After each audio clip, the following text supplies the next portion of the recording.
Muy buen día a todos ustedes. Nosotros somos alumnos de la UAT, cruzando el quinto semestre del Grupo H de la carrera Licenciados en Comercialización. Nuestro tema es el poderío norteamericano de la materia Negociaciones Internacionales. Nuestro catedrático es Jesús Armando Hernández Zamorano. Los integrantes del equipo 4 son Hernández Moncada Sebastián, Osorio de la Cruz Leslie Saraí, Palacios González Juliana, Rubio Luna Daniela y su servidora Márquez Ibáñez Fátima. Los objetivos a conocer son los siguientes: conocer los antecedentes, historias que se observan actualmente entre Norteamérica y otros países de Latinoamérica, asimismo su evolución en los negocios. Comenzamos con los antecedentes históricos. Una de las razones históricas de las diferencias que se observan actualmente entre Norteamérica, considerada como Estados Unidos y Canadá, con México y otros países de Latinoamérica, está directamente relacionada con la forma de colonización. Primero les hablaré sobre Canadá. En 1605, los primeros colonizadores de Canadá fueron exploradores y franceses que llegaron a Nueva Escocia y se establecieron en Quebec. En 1763, a partir de este momento se iniciaron serias dificultades entre los franceses e ingleses, que finalmente terminarían en una continua guerra que solo daría fin al firmarse el Tratado de París en 1763. Continuó con la fecha de 1867. Con base en dicho tratado, Canadá se convirtió en colonia de Inglaterra, situación que se mantuvo hasta esta fecha. En 1900 se reconoció a Canadá como nación separada de Inglaterra, con características de dominio y como una manera de defender este territorio.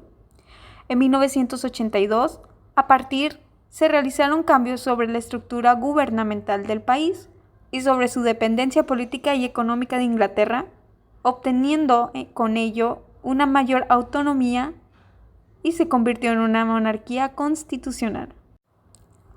Estados Unidos fue colonizado originalmente por emigrantes europeos que buscaban una nueva tierra donde establecerse y librarse además de las persecuciones de orden religioso y político de las que eran objeto en su país de origen. En 1939 se constituyó un nuevo país, formando en esencias por grupos de familias de diversas razas y culturas, y de diferentes oficios y actividades, artesanos, campesinos y posteriormente profesionales.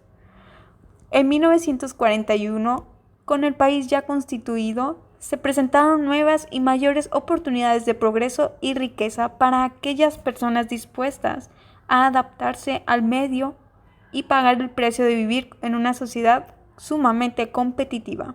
3. En 1960, manteniendo sus costumbres, tradiciones y lazos familiares, se cumple estrictamente la famosa ley de Darwin sobre la supervivencia del más fuerte o del más apto. México es radicalmente diferente. En el siglo XVI, la conquista y colonización la realizan soldados de fortuna, cuyo interés está centrado en obtener riquezas en la forma más rápida posible, tanto para la corona española como para cada uno de ellos en lo personal. En el siglo XVII, las culturas autóctonas son destruidas bajo el embate de la cruz y la espada, y la educación del nacimiento del pueblo mestizos. En el siglo XVIII, 300 años del coloniaje y a los acontecimientos políticos que proporcionaron un periodo de más de 100 años de constantes revoluciones y guerras internas, a partir de su independencia causaron que el desarrollo económico de nuestro país se realizara de forma muy lenta. En el siglo XIX, esta situación contrasta muy desfavorablemente con la del vecino país. Mientras Estados Unidos se convierte en la potencia económica y militar más importante del mundo, México y otros Me tocó hablar sobre la discriminación y paternalismo. Canadá se orienta a reconocer el éxito generado por el camino de la eficiencia y el trabajo duro, y a despreciar a todos aquellos que no han alcanzado el triunfo económico, lo que se atribuye a falta de capacidad o dedicación. Estados Unidos y México, en especial en Estados Unidos, con personas originarias de países en vía de desarrollo, su actitud cambia y se vuelve de franca discriminación y desprecio por una cultura que no les interesa entender. Paternalismo es un producto de un sincero deseo de ayudar y contribuir a que la otra parte mejore su situación, siempre y cuando esté dispuesto a aceptar las condiciones que se le impongan. Ahora hablaré sobre las características de los norteamericanos. 1. Altamente organizados y respetuosos de las organizaciones. 2. Muy individualistas y autosuficientes. 3. Les gusta competir y ganar. 4. Aman y defienden su concepto de libertad y democracia. 5. Eficientes y orientados al trabajo y al éxito. 6. Amistoso e informales, a veces en exceso. Nichos de mercado.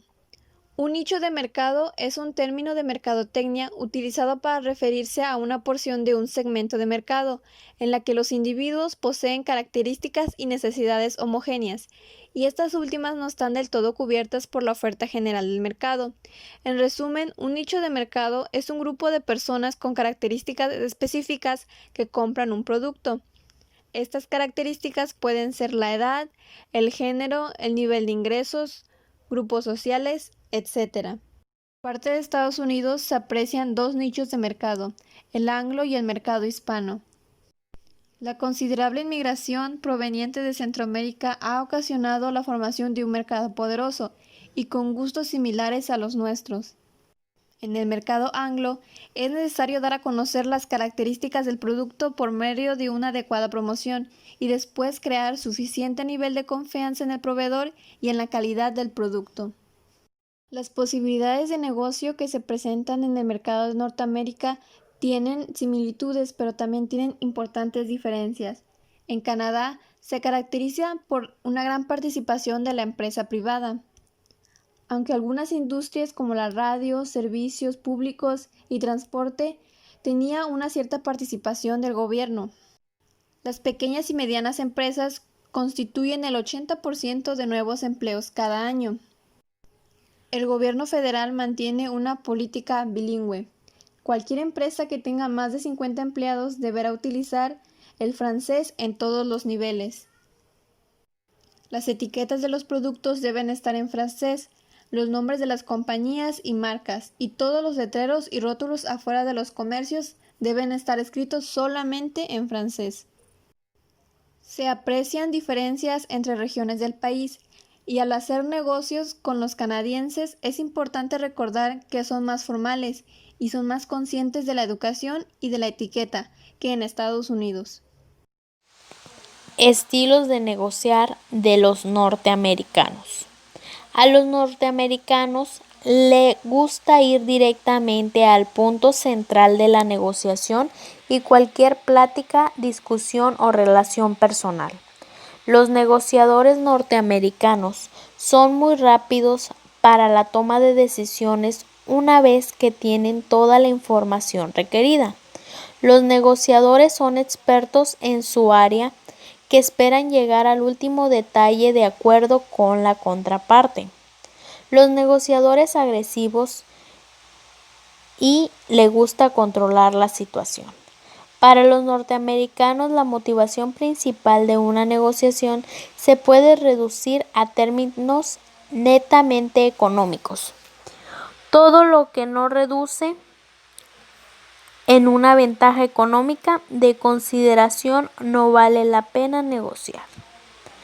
Durante cualquier negociación es muy común que se programe comidas y eventos sociales con el objetivo de conocer mejor y estrechar sus amistades.